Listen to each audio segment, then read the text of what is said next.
We পোকার যদি পাখা গজায় তাহলে কি আর ও ঠিক থাকতে পারে? ও তো আগুন দেখেই ঝাঁপ দিয়ে প্রাণ হারাবে, কারণ ও তো অজ্ঞান। ওর তো মরণের ভয় নেই, ও তো বোঝে না মরণ কাকে বলে। তাই আমি একটি কবিতা লিখেছি, উই পোকার গজালো পাখা। হঠাৎ করে উই পোকা তোর গজালো পাখা। উই পোকা তুই বেশ তো ছিলি, আগুন দেখে ঝাঁপ দিয়ে তুই প্রাণ হারালি। এ আবার কেমন বোকা? উই পোকা তুই বেশ তো ছিলি, আগুন দেখে ঝাঁপ দিয়ে তুই প্রাণ হারালি। এ আবার কেমন বোকা? উড়তে কি তুই চেয়েছিলি পাখি?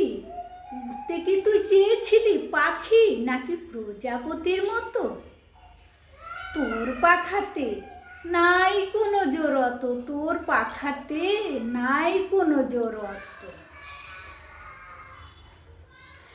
পাখনা খসে পড়বি যখন মাটিতে, পাখনা খসে পড়বি যখন মাটিতে, সাপে খাবে, ব্যাঙে খাবে, আরও খাবে টিকটিকিতে।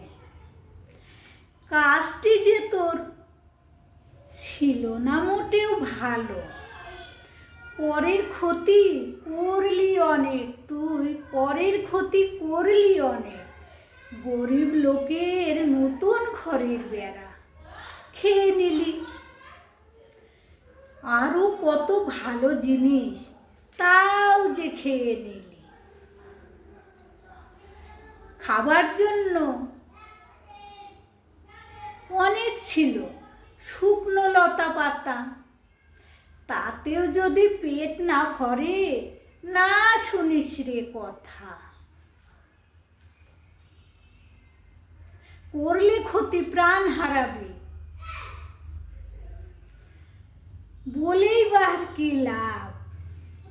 এটাই যে তোর স্বভাব। চোখে তুই দেখিস না, ভালো মন্দ বুঝিস না। বেশ তো ছিলি গড়ে মাটির ঘর, পাখনা পেয়ে